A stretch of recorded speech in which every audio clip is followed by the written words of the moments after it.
Sheikh Albani ഇത് സഹീഹാണെന്ന് പറയുന്നു. മുസ്ലിയാക്കന്മാർ ഇസ്തിഗാസക്ക് തെളിവ് കൊണ്ടുവരും. അപ്പൊ നമ്മൾ എന്താ പറയല്?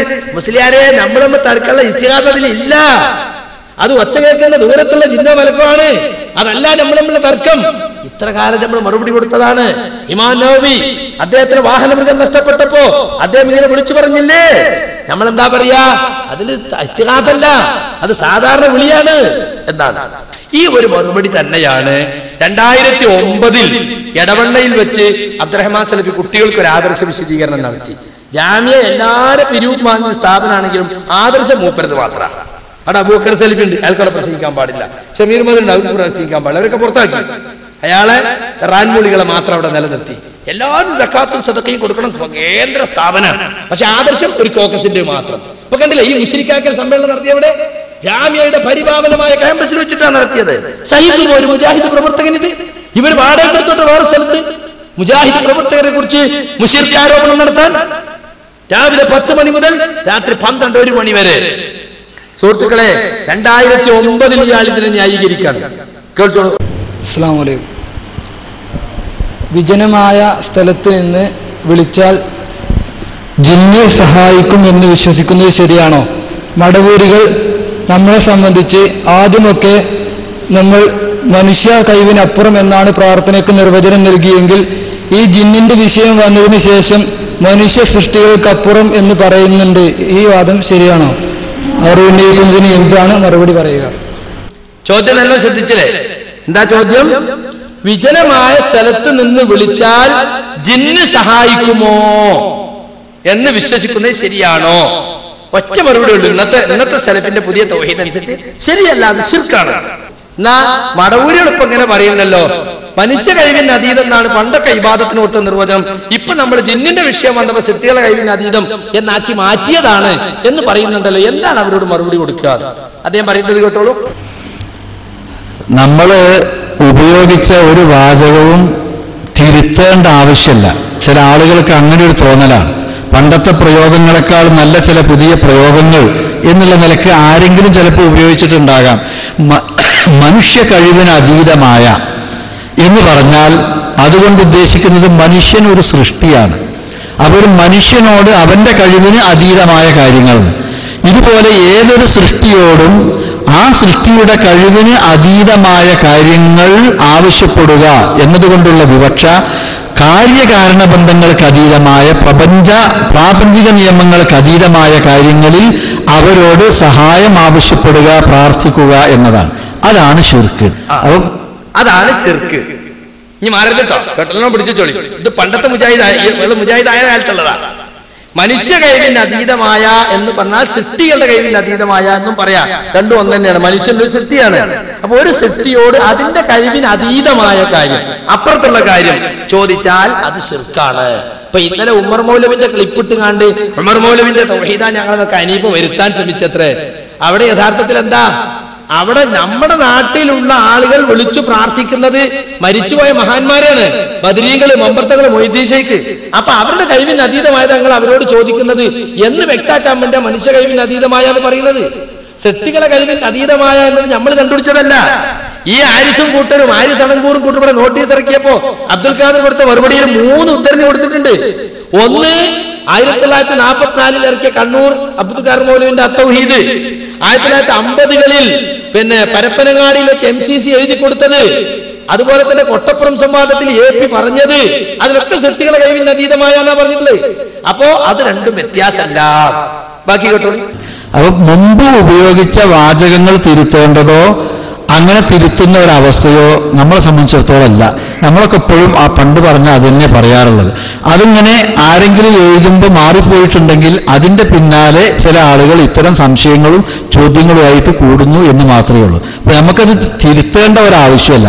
ഇനിയിപ്പോ ഒരാൾ മനുഷ്യ കഴിവിന് അതീതമായ എന്നതിന് പകരം സൃഷ്ടികളുടെ കഴിവിന് അതീതമായ എന്ന് എഴുതിപ്പോയാൽ ആദ്യം പറഞ്ഞത് തെറ്റും രണ്ടാമത്തേത് ശരിയും എന്ന് അതിന് അർത്ഥമില്ല.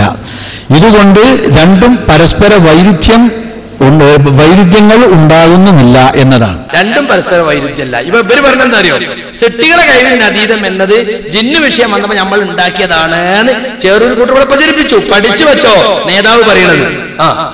മൂന്നാമത്തെ കാര്യം, ഒരു വിജനമായ സ്ഥലത്ത് ഒരാൾ ചെന്നുപെട്ടാൽ അവിടെ വല്ല ജിന്നുണ്ടോ എന്ന് അന്വേഷിച്ച് എന്നിട്ട് നിങ്ങൾ സഹായിക്കുമോ എന്ന് ചോദിക്കാൻ, മിൻ ഹൈസു ലാ തറൗനഹും ഇന്നഹു ഹുവ യറാക്കും വ ഖബീലുഹു മിൻ ഹൈസു ലാ തറൗനഹുന്ന.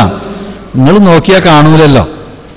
അത് നമ്മളിങ്ങനെ നോക്കിയാൽ കാണുന്ന ആളുകളല്ല അവർ. പിന്നെ ഒരു വിജനമായ സ്ഥലത്ത് ചെന്ന് നമ്മൾ വിളിക്കുമ്പോൾ യഥാർത്ഥത്തിൽ ആ പ്രയോഗം ഒരാളുമില്ല, ഒരു മനുഷ്യനുമില്ല, വേറെ ഒന്നുമില്ല, ആരും കാണാത്തൊരു സന്ദർഭത്തിൽ ഒരു ബേജാറാകുന്ന ഘട്ടത്തിൽ ഒരാൾ മണ്ടിയേരിയോ എന്ന് പറഞ്ഞിട്ട്, ഇപ്പൊ ഇവിടെ നമ്മളെ നാടൻ ഭാഷയിൽ പറഞ്ഞാൽ ഇവിടെ മണ്ടിയേരിയോ എന്ന് പറഞ്ഞുകൊണ്ട് ഒരു ഒഴിഞ്ഞ സ്ഥലത്ത് വരിക, അപ്പോൾ അയാൾക്കൊരു അപകടം വരികയാണ്.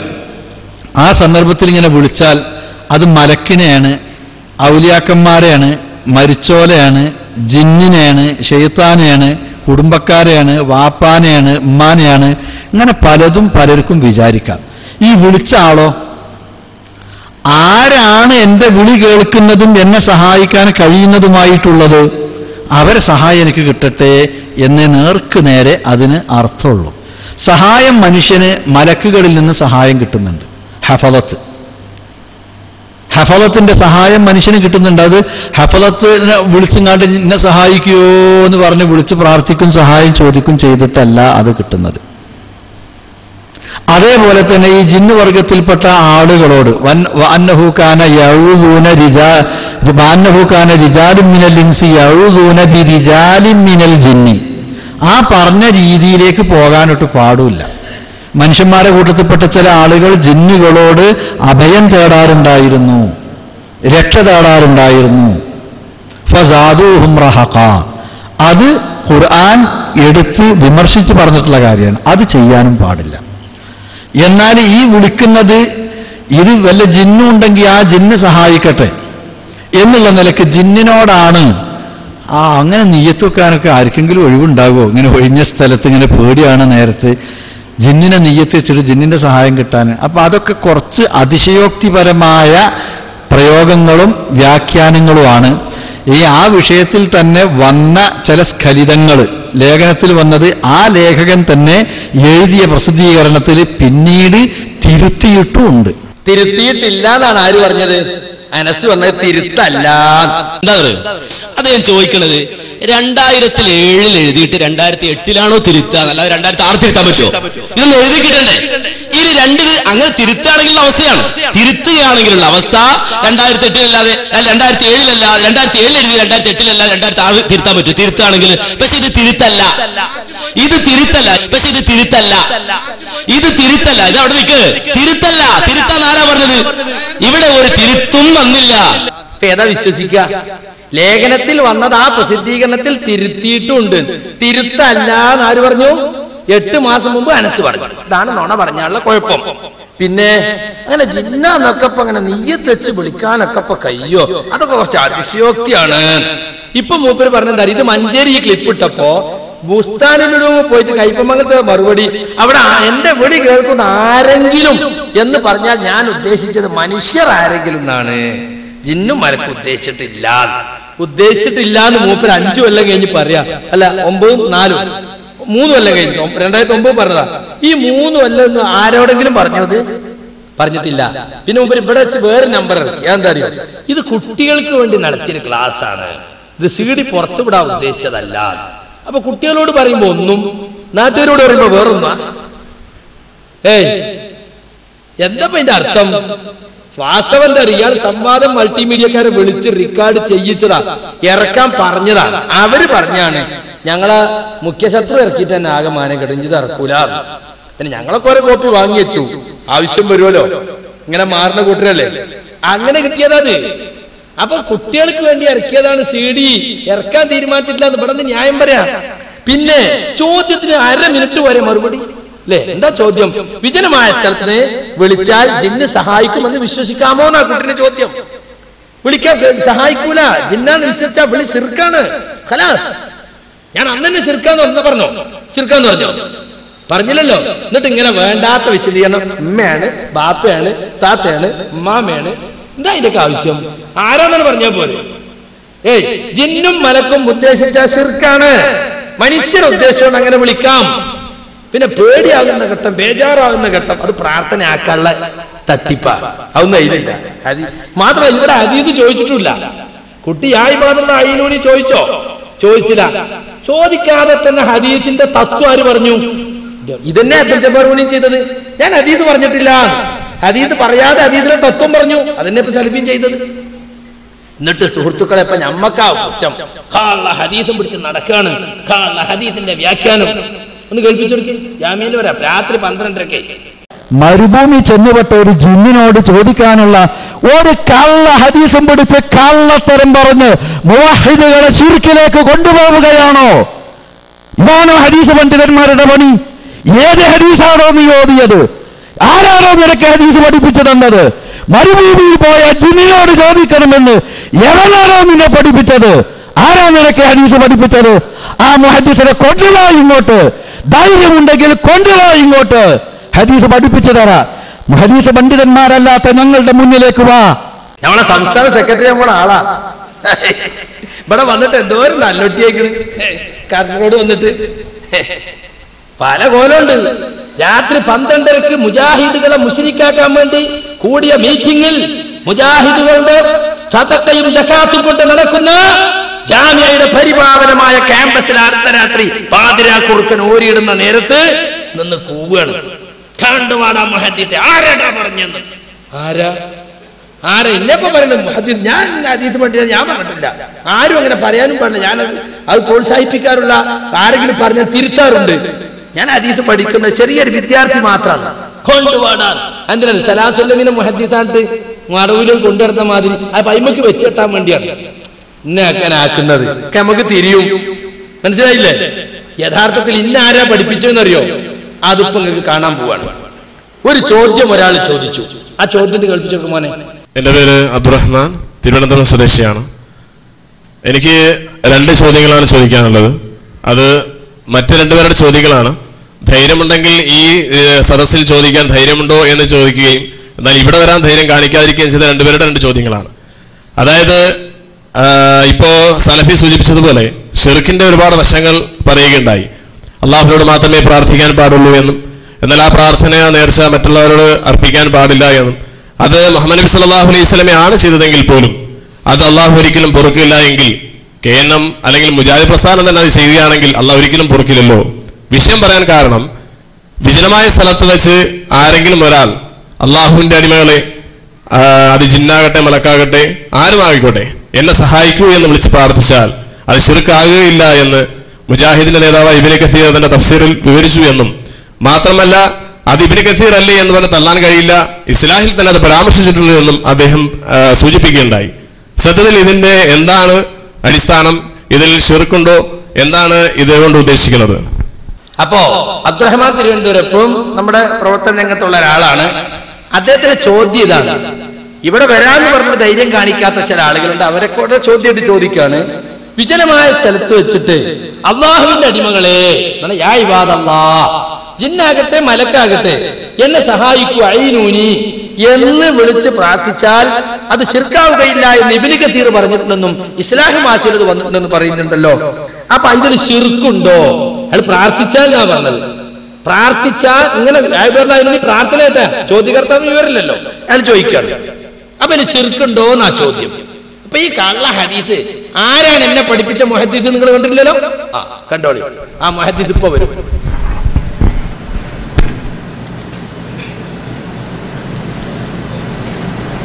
യാ ഇബാദല്ലാഹ് അഈനൂനി എന്നെ പഠിപ്പിക്കുക എന്ന് വിജനമായ സ്ഥലത്ത് ഒരാളും രക്ഷിക്കാൻ ഇല്ല എന്ന് തോന്നുന്ന സ്ഥലത്ത് ഒരാള് വിളിച്ചു തേടാമോ എന്നതാണ് പ്രശ്നം. അങ്ങനെ ഒരു ഹദീസ് വന്നിട്ടുണ്ട് എന്നാണ് പ്രസ്തുത റിപ്പോർട്ട്. ആ ഇബാദല്ലാഹ് എന്ന് പറഞ്ഞാൽ ആരാ? മരിച്ചുപോയ ആളുകളോട് സഹായം ആവശ്യപ്പെട്ടുകൊണ്ട് പ്രാർത്ഥിക്കുന്നത് ശിർക്കാണ്. ജീവിച്ചിരിപ്പുള്ളവരോടും ദുആ ചെയ്യുന്നത് ശിർക്കാണ്. മനുഷ്യരല്ലാത്തവരോട് ദുആ ഇസ്തിഗാസ ചെയ്യുന്നത് അതും ശിർക്കാണ്. ആകാശമാവട്ടെ, ഭൂമിയാകട്ടെ, നക്ഷത്രങ്ങളാകട്ടെ, സമുദ്രമാകട്ടെ, കല്ലാകട്ടെ, ഖബറാകട്ടെ, മരിച്ച മനുഷ്യരാകട്ടെ, ജീവനുള്ള മനുഷ്യരാകട്ടെ, ദുആയാണോ അത് അല്ലാഹു അല്ലാത്തവരോട് ചെയ്യുന്നത് ശിർക്കാണ്. അപ്പൊ റസൂലുള്ള ഒരിക്കലും ദുആ യാ ഇബാദല്ലാഹ് എന്ന് പറയുന്നത് അവരോടുള്ള ദുആ ആയിക്കൊണ്ട് ചെയ്യാൻ പഠിപ്പിക്കും എന്ന് വിശ്വസിക്കാൻ നിർവാഹമില്ല. നബി ഒരിക്കലും അത് ചെയ്തിട്ടില്ല, ചെയ്യാൻ പാടില്ല, ചെയ്യുന്നത് ശിർക്കാണ് എന്ന് പഠിപ്പിച്ചിട്ടുണ്ടല്ലോ. ഒന്ന് നല്ലോണം കേൾക്കണം. പ്രാർത്ഥനയല്ല, പ്രാർത്ഥിച്ച ശിർക്കാണ് ചോദ്യം. പ്രാർത്ഥനയല്ല. പ്രാർത്ഥന അല്ലാത്തോട് നടത്തിയാൽ മരിച്ചവരാകട്ടെ, ജീവിച്ചവരാകട്ടെ, കല്ലാകട്ടെ, ഖബറാകട്ടെ, ആരോട് നടത്തിയാലും ദുആ ആണെങ്കിൽ എന്താണ്? ശിർക്കാണ്. എന്നാൽ യാ ഇബാദല്ലാഹ് എന്നൊരു ദുആ ആയിട്ട് റസൂൽ പഠിപ്പിച്ചിട്ടില്ല, പഠിപ്പിക്കുന്നു വിചാരിക്കാൻ പറ്റില്ല. അത് പ്രാർത്ഥനയല്ല. രണ്ടാമത്തേത്, ഈ റിപ്പോർട്ടിന്റെ സനദ് ശൈഖുൽ ഇസ്ലാം ഇബ്നു തൈമിയ്യ മുതൽക്ക് അൽബാനി അടക്കമുള്ള ആളുകൾ വിശകലനം ചെയ്യുകയും അതിന്റെ സനദിന്റെ ന്യൂനത അവർ വ്യക്തമാക്കുകയും ചെയ്തിട്ടുള്ളതാണ്. ഇനി ഇത് നേർക്കുനേരെ നമ്മൾ എടുത്താൽ തന്നെ ഇവിടുത്തെ പ്രശ്നം എന്തുള്ളൂ എന്നറിയോ? ഒരു വിളിച്ചു പ്രാർത്ഥനയല്ല. പരിചയമില്ലാത്ത ഒരു സ്ഥലത്ത്, വിജനമായൊരു സ്ഥലത്ത് ചെന്നുപെട്ടാൽ എന്തെങ്കിലും ബുദ്ധിമുട്ട് വരുമ്പോൾ മണ്ടിയേരിയോ എന്ന് പറഞ്ഞ് വിളിക്കുന്നൊരു ശൈലി ഞങ്ങളെ മലപ്പുറം ഭാഗത്തൊക്കെ ഉണ്ട്. ചിലപ്പോൾ ആ വാക്കിന് പകരം വേറെ വാക്കായിരിക്കും വേറെ സ്ഥലത്തുണ്ടാകുക. ഇത് ആരോടാ? മരിച്ചുപോയ ആരെങ്കിലും ഉണ്ടെങ്കിൽ അവർ കേൾക്കട്ടെ എന്ന് വിചാരിച്ചിട്ടാണോ? അല്ല, എന്റെ വിളി കേൾക്കുന്നിടത്ത് ആരെങ്കിലും ഉണ്ടെങ്കിൽ അവർ അത് കേട്ട് എന്നെ സഹായിക്കട്ടെ എന്നുള്ള നിലക്കാണ്. അത് ശിർക്കിലേക്ക് പോകുന്ന വിളിയല്ല. ഇത്ര മാത്രമാണ് ആ റിപ്പോർട്ടിലുള്ളത്. ഇനി അതിന്റെ സനദിന്റെ വിശദാംശത്തിലേക്ക് പോകാതെ തന്നെ അത് എടുത്താൽ ഇത്രയേ അതിലുള്ളൂ. അതിലൊരു അപാകത ഒരാൾക്കും കാണാൻ കഴിയില്ല. അതിലൊരു അപാകത ഒരാൾക്കും കാണാൻ കഴിയില്ല. ഈ ഹദീസിന് ന്യൂനത ഉണ്ട്. കള്ള ഹദീസ് എന്ന് പറഞ്ഞോ? കള്ള ഹദീസ് എന്ന റസൂലുള്ളാഹിന്റെ പേരിൽ കെട്ടിണ്ടാക്കിയ ഹദീസാ. ഇപ്പൊ ഇയാള് പറയുന്നത് കള്ള ഹദീസും പിടിച്ച് കള്ളത്തരം പറഞ്ഞ് എന്നാ ന്യൂനത പറഞ്ഞിട്ടുണ്ട്. ഇനി സനദ് നോക്കാതെ തന്നെ പറയാം. സനദ് സഹിയാകട്ടെ ലൈഫാകട്ടെ, അത് നോക്കാതെ തന്നെ പറയാം. എന്താണ്? ഒരു പ്രാർത്ഥനയും അതിലില്ല. മണ്ടിയേരിയോ എന്ന് പറയണ മാതിരി ഉള്ളൂ. മണ്ടിയേരിയോ ഓടി വരൂ. അവർക്കത് അറിയായിട്ടല്ല. അപ്പം ഇവരൻ മലപ്പുറത്ത് വരണല്ല. ഓടി വരണേന്ന് പറയണ അതേ ഉള്ളൂ. മനുഷ്യന്മാരെ ഉദ്ദേശിച്ചിട്ട് അങ്ങനെ പറയില്ലേ? അതുപോലത്തെ ഉള്ളൂ. സനത് നോക്കാതെ തന്നെ പറയാം. ഒരു അപാകത അതിലില്ല, ഒരു വിളിച്ചു പ്രാർത്ഥന അതിലില്ല. ഇതാണ് മുജാഹിദ് പ്രസ്ഥാനം, സലഫി ലോകം പണ്ട് മുതൽക്കേ പറഞ്ഞു പോന്നിട്ടുള്ളത്. ഇനിയും കേട്ടോളൂ. അപ്പൊ ഇങ്ങനെ വിജനമായി കിടക്കുന്ന സ്ഥലത്ത് നമുക്കറിയോ അവിടെ ആരെങ്കിലും മനുഷ്യന്മാരും ഇല്ല, അവിടെ ജിന്നുകൾ മാത്രമേ ഉള്ളൂ. അപ്പം വിജനമായി കിടക്കുന്നിടത്ത് ഇത് ജിന്നാണ് എന്ന് സമർത്ഥിച്ചുകൊണ്ടത് ജിന്നിനോടുള്ള പ്രാർത്ഥനയാണ്, അപ്പൊ അങ്ങനെ ചെയ്യുന്നത് ശിർക്കാണ് എന്ന് സമർത്ഥിക്കാൻ ശ്രമിക്കുകയാണെങ്കിൽ ജിന്ന് അവിടെ മാത്രമേ ഉള്ളൂ, വേറെ എവിടെയില്ല എന്ന് പറയാൻ പറ്റുമോ? ആർക്കാണ് ജിന്നുള്ള സ്ഥലം ഇന്നടത്ത് എന്ന് നിർണ്ണയിക്കാൻ പറ്റുക? പൊതുവെ അവര് ഇന്നിടങ്ങളിലൊക്കെ ഉണ്ടാവാം എന്നുള്ള ഒരു നിലപാടല്ലാതെ ഇപ്പൊ സൗദി അറേബ്യയിൽ മനുഷ്യൻ താമസിക്കുന്ന സ്ഥലം എവിടെയെന്ന് ചോദിച്ചാൽ അത് കൃത്യമായിട്ട് താമസിക്കുന്ന സ്ഥലം, വീട് നമ്പർ, അതേപോലെ തന്നെ പിന്നെ ഫ്ലാറ്റുകള്, പിന്നെ ബാച്ചിലേഴ്സ്, ഫാമിലികള്, പിന്നെ കോട്ടേജുകള്, അതേപോലെ കൊട്ടാരങ്ങള്, ഇതൊക്കെ ഉള്ള സ്ഥലങ്ങള് എവിടെയെന്നുള്ളതൊക്കെ മാർക്ക് ചെയ്ത് കാണിക്കാൻ പറ്റും. മറ്റേതാർക്കെങ്കിലും ഇവിടെ കാണിക്കാൻ പറ്റുമോ? പറ്റൂല. അപ്പൊ അത് ഇന്ന സ്ഥലത്ത് ചെന്നിട്ട് അവിടുന്ന് ഇങ്ങനെ വിളിച്ചാൽ അത് അവർ തന്നെയാണ് എന്ന് ഒരു തീരുമാനത്തിലെത്തിയിട്ട് ഇത് അവരോടുള്ള തേട്ടവുമാണ്, അതുകൊണ്ട് അത് ശിർക്കുമാണ് എന്ന് പറയുന്നതിന് എന്തില്ല? യാതൊരു അടിസ്ഥാനവും യഥാർത്ഥത്തിലുള്ള ഇത് അവരോടുള്ള പ്രാർത്ഥന അല്ല എന്നാണ് ഞാൻ തീർത്തു പറയുന്നത്. അവരോടുള്ള പ്രാർത്ഥന അല്ല. ഇപ്പൊ പറയണതോ അത് പ്രാർത്ഥന ആണ്. അല്ല എന്ന് പറഞ്ഞാൽ പുറത്താവും. അപ്പൊ ഞാൻ ഒപ്പിട്ടില്ല എന്ന വിഷയം അതാ. ഇതിന് ഞാൻ ഒപ്പിട്ട് കൊടുക്കണം. ഇതുവരെ അല്ല എന്ന് പറഞ്ഞത് ഇപ്പൊ ആണ് എന്ന് പറയണം. അങ്ങനെ മാറ്റി പറഞ്ഞില്ലെങ്കിൽ പുറത്താവും.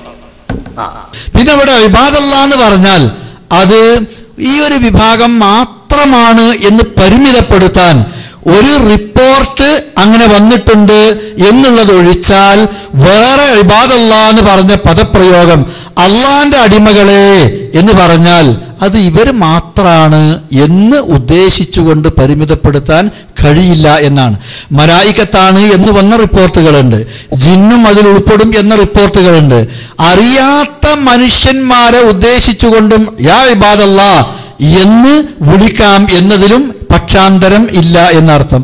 ആ ഒരു ഉദ്ദേശത്തിലാണ് പിന്നെ ഇങ്ങനെ ഒരു ശബ്ദവും കേൾക്കുന്നില്ല, ഒരാളും കാണുന്നുമില്ല, വിജനമായ ഒരു സ്ഥലമാണ്. അവിടെ വെച്ചിട്ട് യാ ഇബാദല്ലാഹ് അഈനൂനി, അള്ളാന്റെ അടിമകളെ എന്നെ സഹായിക്കി എന്ന് പറഞ്ഞ കാര്യകാരണ ബന്ധങ്ങളുടെ അടിസ്ഥാനത്തിൽ ഒരാളിൽ നിന്ന് സഹായം ചോദിക്കുന്നത് ഒരു തെറ്റുമില്ല. ഇവിടെ ആരെങ്കിലും ഉണ്ടെങ്കിൽ, എന്റെ വിളി കേൾക്കുന്ന ആരെങ്കിലും ഉണ്ടെങ്കിൽ എന്നെ സഹായിക്കി എന്ന് മാത്രമേ അതിനർത്ഥമുള്ളൂ. അതിൽ ശിർക്ക് വരുന്നില്ല എന്നർത്ഥം. അതിൽ ശിർക്ക് വരുന്നില്ല എന്നർത്ഥം.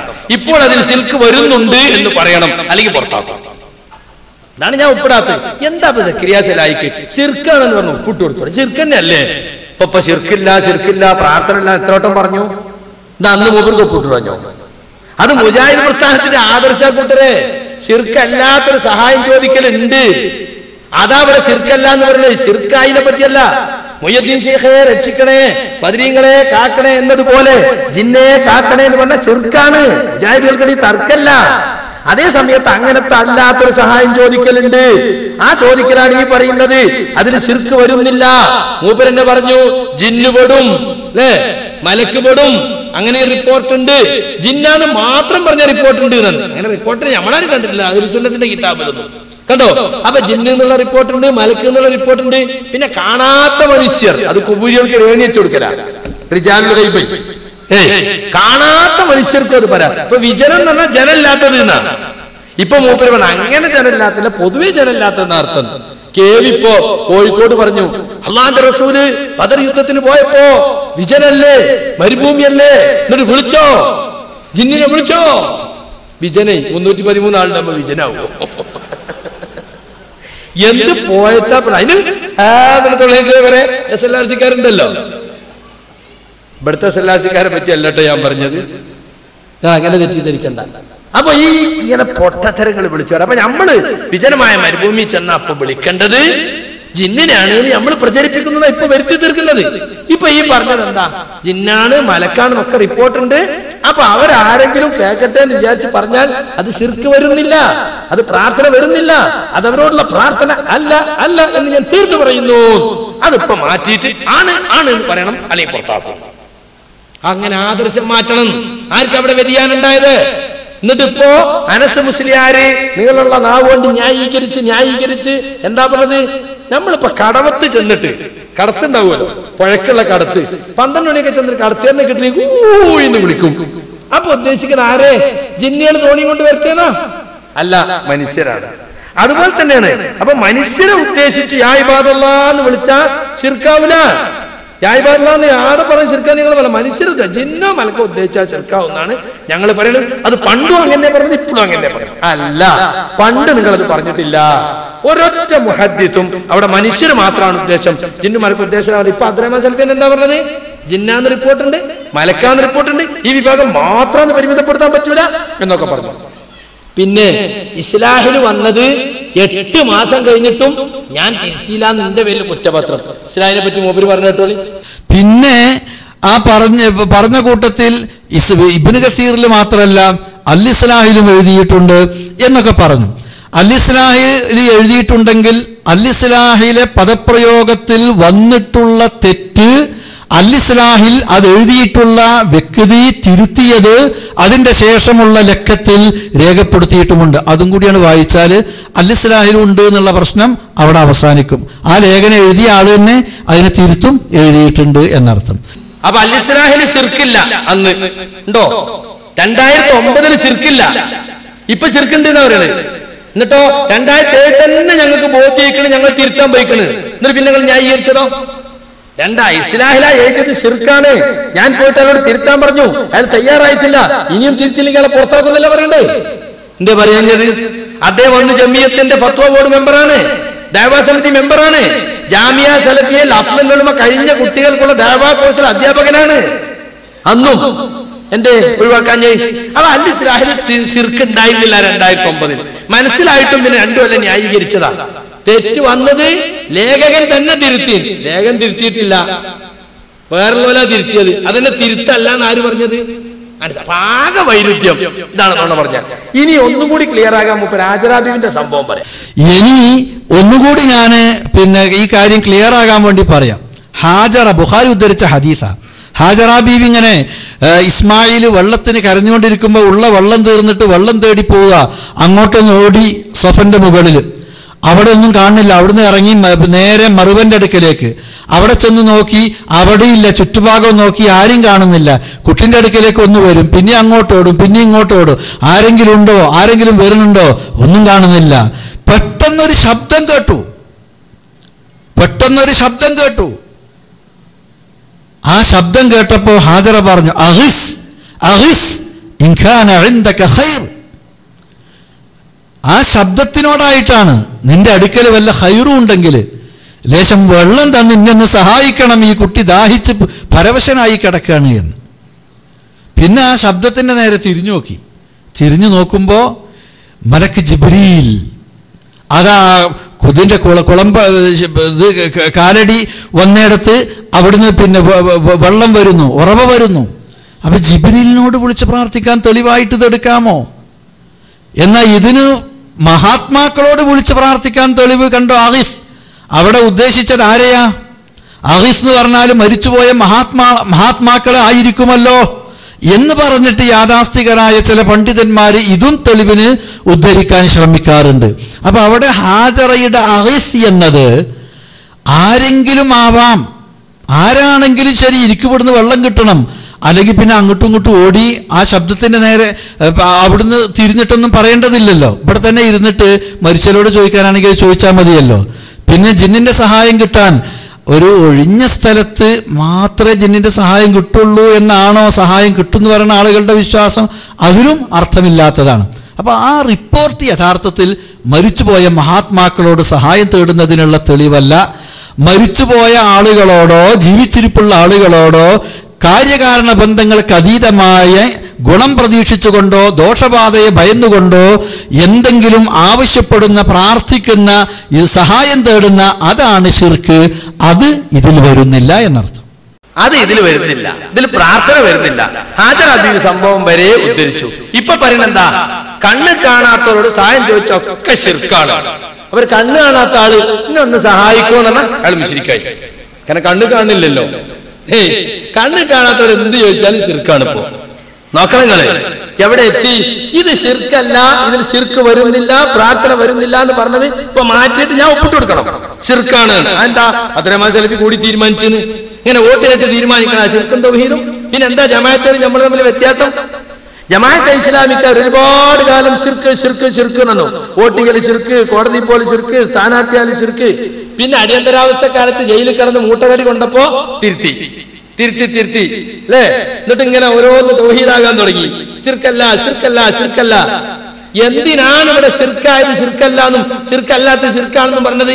അധികാരം കിട്ടാൻ വേണ്ടി. ഇയാളോ ഇതിനെന്താണ് KNM ഇലക്ഷൻ വന്നപ്പോ മാറ്റിയതാ. KNM ഇലക്ഷൻ വന്നപ്പോ ഒരുപാട് ആളുകൾ ശിർക്കിലേക്ക് പോകുന്നുണ്ട്, അനുഷ്ഠാന തീവ്രതയിലേക്ക് പോകുന്നുണ്ട്, താടിക്കാര് വരുന്നുണ്ട്, സൂക്ഷിച്ചോളി, ഇന്റൊപ്പം നിന്നോളി എന്ന് പറയാൻ വേണ്ടി തിരുത്തിയതാ. അപ്പൊ തൗഹീദും ശിർക്കും പറഞ്ഞാൽ മുജാഹിദുകൾ വേഗം ഇളകുമല്ലോ. ഇവിടെ പറഞ്ഞിട്ട് ഇയാളെന്ന് എന്ത് കാണണം? സക്കരിയ സലാഹിന് എന്ത് കാണണം? അയാൾ ഇസ്ലാം ദീനിൽ തന്നെ പുറത്താക്കണം എന്ന് ഒരാൾ പറഞ്ഞു. അങ്ങനെ അങ്ങോട്ട് പറഞ്ഞു തോൽപ്പിക്കാണ്. നോക്കണങ്ങള്. അപ്പൊ സുഹൃത്തുക്കളെ, ഇതാണ് ഞാൻ ഉൾപ്പെടാത്ത പ്രശ്നം. ഇപ്പൊ എന്താ പറഞ്ഞത്? ഇപ്പൊ ഇസ്ലാഹിലുള്ളത് ശിർക്കാക്കാൻ അന്ന് ആരിസ് ഇങ്ങനെ വായിച്ചില്ലല്ലോ. പെട്ടെന്നൊരു ശബ്ദം കേൾക്കുന്നു. അപ്പൊ ആ ശബ്ദത്തിന്റെ നേരെ തിരിഞ്ഞ് അഗീസ്. ഞാൻ അന്ന് ഹാജറ ബീവി സംഭവം കൂടെ പറഞ്ഞു. ഇതാ ഇസ്ലാഹിലുള്ളത്. രാത്രിയുടെ ഇരുളിൽ തപ്പിത്തടഞ്ഞു നീങ്ങുന്ന ഒരാൾ തന്റെ തൊട്ടടുത്ത് നിന്ന് ശബ്ദം കേൾക്കുന്നു. ആളെ കാണുന്നില്ല. തന്റെ മുമ്പിലുള്ള ഈ ശബ്ദത്തിനോട് ജിന്നായിരിക്കാം എന്ന വിശ്വാസത്തിൽ എന്നെ ഒന്ന് സഹായിക്കാമോ, ഒരു വെളിച്ചം തരാമോ എന്ന് ആവശ്യപ്പെട്ടാൽ അത് അഭൗതികമോ കാര്യകാരണ ബന്ധത്തിന് അപ്പുറമുള്ളതോ സൃഷ്ടികളെ കഴിവിൽപ്പെടാത്ത തേടുകയോ അല്ല. ആ സഹായാർത്ഥന ശിർക്കുമല്ല. ഹാജറ ബീവി സംഭവം മനസ്സിൽ കണ്ടുകൊണ്ടേ ഇല്ല. അവിടെ മലക്കാണ്, ഇവിടെ ജിന്നാണ്. നമ്മളെ സംബന്ധിച്ചിടത്തോളം മലക്കാനും ജിന്നാനും രണ്ടും കണ്ണ് കാണാത്ത തന്നെയാണ്. ഇതിന് ശിർക്കുണ്ട് എന്ന് വാദിക്കാണ്. ഹാജറ ബീവി സംഭവം ഞാൻ ചോദിക്കട്ടെ, കള്ള ഹദീസും പിടിച്ച കള്ളത്തരം പറഞ്ഞ് ആരാ നടക്കണേ? എത്ര നേരെ വിശദീകരിച്ച് അത് കള്ള ഹദീസാ കൊണ്ടുപോകുന്ന പറഞ്ഞാ പോരെ? എന്തേ പറയാഞ്ഞ്? സലഫി പണ്ഡിതന്മാരെ നിലപാടാത് ലഈഫായ ഹദീസിനെ പറ്റി ചർച്ച ചെയ്യാൻ തന്നെ പാടില്ല എന്നാ ശൈഖ് നാസിറുദ്ദീൻ അൽബാനി 6000-ഓളം ലഈഫായ ഹദീസുകളെ ബുക്കിറക്കുന്നതാ. ഒരു വാള്യത്തിൽ 500 എണ്ണം. മുസ്ലിം ലോകത്ത് പ്രചരിച്ചിട്ടുള്ള ദുർബല ഹദീസുകളെ കുറിച്ച് അത്തവസ്സുൽ എന്ന കേപ്പിന്റെ ബുക്ക് എടുത്ത് നോക്ക്, 20ഓളം ദുർബല ഹദീസുകൾ ചർച്ച ചെയ്തിട്ടുണ്ട്. അൽ ഇസ്തിഗാഥ എന്ന കേപ്പിന്റെ ബുക്ക് എടുത്ത് നോക്ക്. അപ്പൊ ദുർബല ഹദീസുകൾ എതിരാളികൾ തെളിവാക്കുമ്പോ അതിന്റെ നാനാവശങ്ങളും ചർച്ച ചെയ്യും. അതിന്റെ മതത്തിനെ പറ്റി, സനദിനെ പറ്റി ഒക്കെ ചർച്ച ചെയ്യും. അതുപോലെ ചർച്ച ചെയ്തിട്ട് ആ തൗഹീദിന്റെ ഒരു തത്വം നമ്മൾ ജനങ്ങളെ പഠിപ്പിച്ചിരുന്നു. ആ തത്വമാണ് യഥാർത്ഥത്തിൽ നമ്മൾ ഇത്ര കാലം ജനങ്ങളോട് പറഞ്ഞിരുന്നത് എന്ന് നിങ്ങൾ മനസ്സിലാക്കണം. ഇപ്പൊ അനസ് മുസ്ലിയാരും കൂട്ടും പറഞ്ഞെന്താരോ, ഇസ്ലാഹില ലേഖനത്തിൽ ശിർക്കില്ല എന്ന് ഞങ്ങൾ പറഞ്ഞിട്ടില്ല. അതിന് തേടാമെന്നോ തേടണമെന്നോ തേടേണ്ടതാണെന്നോ ജബ്ബാർ മൗലിക്ക് വാദല്ലാന്നേ പറഞ്ഞിട്ടുള്ളൂ. എന്നാൽ സുഹൃത്തുക്കളെ, ജീവിച്ചിരിക്കുന്ന തെളിവുകളുണ്ട്. അമ്പലക്കടവ് ഫൈസിക്ക് മറുപടി പറഞ്ഞുകൊണ്ട് ഈ ഇസ്ലാഹ് വായിച്ച് ന്യായീകരിച്ചപ്പോ, നമ്മൾ വിമർശിച്ചപ്പോ അനസ് മൗലിയൻ കൊടുക്കുന്ന മറുപടി കേട്ടോളൂ. ഇയാൾ ഒരു വലിയ കളവ്, ഒരു വലിയ ബഡായി. എന്താ ബഡായി എന്നറിയോ? കേട്ടോളൂ, അദ്ദേഹം ഒരു വലിയ ബഡായി പറയാൻ. മുജാഹിദ് പ്രസ്ഥാനം രാത്രി മാത്രം പകലും ജിന്നിനോട് സഹായം ചോദിക്കാനാണ്, പിശാചിനോട് ചോദിക്കാന്ന് പറയുന്നത്. ഇവർ പറയുന്നത് വിജനമായ മരുഭൂമിയിൽ അകപ്പെട്ടു. മരുഭൂമി എന്ന വലിയ കേസാണ്. നമ്മൾ അറിഞ്ഞ മാതിരി മരുഭൂമിയിൽ അകപ്പെട്ടാൽ വഴി അറിയില്ലെങ്കിൽ ഒരു രക്ഷയില്ല, മരിച്ചു പോകുന്നേ വഴിയുള്ളൂ, വേറെ വഴിയില്ല. കാരണം വെച്ചാൽ മരുഭൂമി ചുട്ടുപൊള്ളുന്ന മണൽക്കാടാണ്. ഒരു ആരും തുണക്കുണ്ടാവില്ല, റോഡും ഇല്ല, വഴിയില്ല, മനുഷ്യന്മാരില്ലാത്ത വിജനമായ പ്രദേശം. റോഡ് അറിഞ്ഞില്ലെങ്കിൽ, വഴി അറിഞ്ഞില്ലെങ്കിൽ രക്ഷപ്പെടാൻ ഒരു വഴിയില്ല. അങ്ങനെ ഗത്യന്തരമില്ലാത്ത ഘട്ടത്തിൽ തൽക്കാല സഹായം കിട്ടണമെങ്കിൽ പണ്ടൊക്കെ മുജാഹിദ് പറഞ്ഞ അള്ളാഹിനോട് മറ്റാരോടും പ്രാർത്ഥിക്കാൻ പാടില്ലെന്നാ. ഇപ്പൊ പറഞ്ഞത് അള്ളാഹിനോടും പ്രാർത്ഥിക്കാം, ജിന്നിനോടും പ്രാർത്ഥിക്കാം, പിശാചിനോടും പ്രാർത്ഥിക്കാം, മഹാത്മാക്കളോട് പാടില്ല എന്ന് മാത്രമേ പറയുള്ളൂ. കളവ്. ഒരു വാചകത്തിന്റെ തുണ്ടു ധരിക്കാൻ നിങ്ങൾക്ക് ധൈര്യമുണ്ടോ? അള്ളയല്ലാത്തവരോട് പ്രാർത്ഥിക്കാം, ജിന്നിനോട് പ്രാർത്ഥിക്കാം, പിശാചിനോട് പ്രാർത്ഥിക്കാം എന്ന് പറഞ്ഞ വാചകത്തിന് ഒരു തുണ്ട് തെളിവ് ധരിക്കാൻ നിങ്ങൾക്ക് കഴിയുമോ? ഇപ്പൊ നമ്മളെ ഇയാളോട് ചോദിക്കാറ്, ഇയാളിപ്പോ കളവ് എന്ന് പറഞ്ഞില്ലേ, ഇപ്പൊ പറഞ്ഞ സത്യം എന്നാണ്. അമ്പലക്കടവ് പറഞ്ഞത് സത്യം. അപ്പൊ കളവ് എന്ന് പറഞ്ഞാൽ ഇനി SKSF ഓഫീസിൽ പോയിട്ട് മാപ്പ് പറയണം, കുമ്പസരിക്കണം. ബാക്കി അതൊട്ട് ഇങ്ങനെ നടക്കരുത്. വല്ലാണ്ട് കളവേ പറയൂ, അതേ ശീലിച്ചിട്ടുള്ളൂ. ആ നിർബന്ധമായി മറ്റുള്ളവർ സ്വീകരിക്കണം. ആ നിലപാട് ശരിയല്ല. ഒരു വാചകത്തിന്റെ തുണ്ട് ജിന്നുകളോട് പ്രാർത്ഥിക്കാന്ന് മുജാഹിദുകൾ പറഞ്ഞത്രേ. അങ്ങനെ വാദിക്കണം അത്രേ. ശൈത്താനോട് പ്രാർത്ഥിക്കാന്ന് പറഞ്ഞു അത്രേ. നിങ്ങൾക്ക് ഉദ്ധരിക്കാൻ പറ്റുമോ? ഇല്ല. എന്റെ മൂപ്പര് ഇത് പറഞ്ഞിട്ട് ഉദ്ധരിക്കുന്നത് കേട്ടോളൂ. ഉദ്ധരിക്കുന്ന വാചകം എന്താ കേട്ടോളൂ. അവർ പറഞ്ഞെന്താ വെച്ചാൽ അത് കുടുങ്ങാണെങ്കിൽ ജിന്നിനോട് ചോദിച്ചോളും, ജിന്ന് വഴി കാണിച്ചു തരാൻ സാധ്യതയുണ്ട്, പിശാച് വഴി കാണിച്ചു തരാൻ സാധ്യതയുണ്ട്. ഞാൻ വായിച്ചു കേൾപ്പിക്കാം. പകൽ വെളിച്ചത്തിൽ വിജനമായ മരുഭൂമിയുടെ വഴിയറിയാതെ നടന്നു നീങ്ങുന്ന ഒരാൾ പരിസരത്ത് ആരെയും കാണുന്നില്ല. ഇവിടെ എന്റെ ശബ്ദം കേൾക്കുന്ന ആരെങ്കിലും, മനുഷ്യൻ, മലക്ക്, ജിന്ന്, എന്നെ സഹായിക്കട്ടെ എന്ന് നനച്ച് പടപ്പുകളെ എന്നെ സഹായിക്കണേ, എനിക്ക് വഴി കാണിച്ചു തരണേ എന്ന് ഉച്ചത്തിൽ വിളിച്ചു പറയുന്നുവെങ്കിൽ അഭൗതിക മാർഗത്തിന്റെ സഹായത്തേട്ടം അതിലില്ല. അതുകൊണ്ടത് ശിർക്കല്ല. ഇവർ പറയുന്നത് ഈ വഴിയറിയാതെ വിഷപ്പിക്കുന്ന വിജനമായ മരുഭൂമിയുടെ മുസ്ലിം സഹോദരനെ പിശാചിനോട് വഴി കാണിച്ചു തരാൻ, ജിന്നിനോട് വഴി കാണിച്ചു തരാൻ ആവശ്യപ്പെടാനാണ് പറയുന്നത്. ഹലോ, ആ വാചകം കൂട്ടിമാറ്റാണ് അദ്ദേഹം. ഒരാൾ ഒരു വിജനമായ മരുഭൂമിയിൽ അകപ്പെട്ടു. ആ മരുഭൂമിയിൽ അകപ്പെട്ടു പോയ ഒരു മനുഷ്യൻ വിളിച്ചു പറയാൻ, ആരെങ്കിലും എന്നെ സഹായിക്കണേ എന്ന് വിളിച്ചു പറയാം. അയാൾ ഉദ്ദേശിക്കാൻ, എന്റെ ശബ്ദം കേൾക്കുന്ന മലക്കുണ്ടെങ്കിൽ മലക്ക് കേട്ടോട്ടെ, എന്റെ ശബ്ദം കേൾക്കുന്ന ജിന്നുണ്ടെങ്കിൽ ജിന്നും കേട്ടോട്ടെ, എന്റെ ശബ്ദം കേൾക്കുന്ന മനുഷ്യനുണ്ടെങ്കിൽ മനുഷ്യനും കേട്ടോട്ടെ എന്ന് വിചാരിച്ചിട്ട് അദ്ദേഹം വിളിച്ചു പറയുന്നത്. എങ്കിൽ അത് ശിർക്കല്ല, അബോധികമല്ല, കാര്യകാരണ ബന്ധങ്ങൾക്ക് അതീതമല്ല. എന്താ തെറ്റതില്? ആ വാചകത്തിൽ അതിൽ നിന്ന് എവിടുന്നാ കിട്ടിയത്? ജിന്നുകളോട് പ്രാർത്ഥിക്കാൻ എവിടുന്നാ കിട്ടിയത്? എവിടുന്നാ കിട്ടിയത്? നേരത്തെ ഞാൻ പറഞ്ഞല്ലോ, അബൗദികം എന്ന് പറഞ്ഞാൽ എന്താണ്, മറഞ്ഞ വഴി എന്ന് പറഞ്ഞാൽ എന്താണ്, ഒയ്ബിയായത് എന്ന് പറഞ്ഞാൽ എന്താണ്, നേരത്തെ പറഞ്ഞല്ലോ. അപ്പൊ ഒരു വാചകം കിട്ടിയതുപോലെ ഇത് എത്ര കൊല്ലം മുമ്പ് മുജാഹിദ് കൃത്യമായി പറഞ്ഞു കൊടുക്കണ്ടേ? ഇവർ പണ്ടേ ചോദിക്കണ്ടേ? പണ്ടേ ഇവർ ചോദിക്കാണ്ട് ഈ ചോദ്യം എന്ത്? യാ ഇബാദല്ലാ എന്നില്ലേ മറിയ ഹാജറ ബീവി. ആ ഹാജറ ബീവി ഇതാ ആ സഭയുടെയും മറുപടിയിൽ ഇടപെടപ്പെട്ടപ്പോ ജിബ്രീൽ അവിടെ വന്ന് നിന്നപ്പോ അറീഫ് അറീഫ് എന്ന് ചോദിച്ചില്ലേ? അറീഫ് അറീഫ് എന്ന് ചോദിച്ചില്ലേ? അന്ന് മുതൽ മുജാഹിദിൽ മറുപടി പറയാം. വീണ്ടും വരെ ചോദിക്കും, സുലൈമാൻ നബിയുടെ മുന്നിൽ ജിന്നുകൾ ഉണ്ടായിരുന്നില്ലേ? സുലൈമാൻ നബി ചോദിച്ചില്ലേ അവരോട്, അയ്യുക്കും നിവത്തീനി ബി അർശിഹാ, ആരാണ്